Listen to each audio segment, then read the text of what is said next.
Qu'est-on prêt à accepter au nom de l'amour? Peut-on se résigner à n'être plus qu'un objet servant à assouvir des fantasmes pervers, quitte à perdre toute dignité humaine? Je peux répondre à cette question, et la réponse est oui, pour un certain temps. Mais viendra forcément un moment où l'on n'acceptera plus ce mode de vie. J'ai rencontré Alma il y a déjà 10 ans, et à ce moment elle était la lumière de ma vie. Elle souffrait du regard des autres sur son obésité, de leur rictus méprisant, leur moquerie en coin. Alors qu'elle pleurait à chaudes larmes sur le banc d'un parc public, à la suite de nouvelles humiliations, j'ai fait le premier pas. Nous avons vécu 2 années merveilleuses de vie commune. Puis j'ai fait l'erreur d'offrir ce cadeau à Alma. Une demande de sa part pour encore plus me plaire, m'a-t-elle dit. Une cure destinée à lui faire perdre du poids. Comment aurais-je pu deviner à cet instant que cela transformerait nos vies, mais pas de manière positive? Après 6 mois de cure, Alma avait perdu 45 kilos. Elle était devenue presque svelte, le visage moins bouffi. Mais il y avait autre chose de changé en elle. Sa candeur, son acceptation de ne plaire qu'à moi avait muté. Elle voulait plus. Elle voulait des frontières à briser.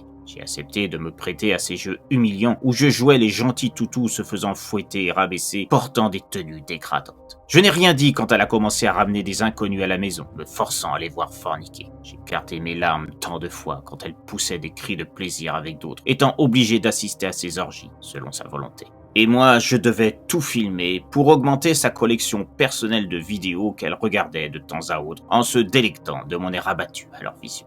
J'ai résisté à mon envie de lui crier d'arrêter tout ça, lui disant que je voulais qu'elle redevienne l'Alma que je connaissais, pas cette chose assoiffée de sexe et d'ignominie qu'elle était devenue.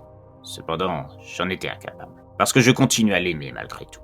Mais un soir, un événement a fini par me transformer, moi aussi. Alma a exigé que je me fasse pénétrer par un de ses amants pendant qu'elle filmait la scène. J'ai eu mal, si mal, pas seulement parce que je subissais, mais parce que je comprenais que mon Alma avait définitivement disparu. Après l'acte, alors qu'elle et son complice riaient de moi en revisionnant mon exploit sur son portable, mon inconscient a décidé de mettre un terme à tout ça.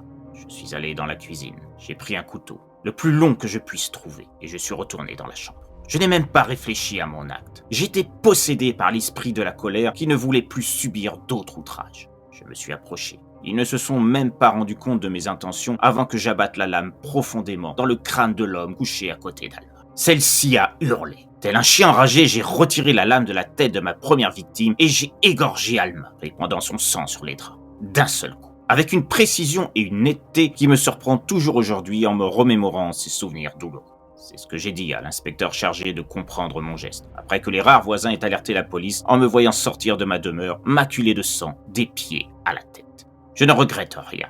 Ce soir-là, j'ai libéré à la fois Alma et moi-même de nos démons.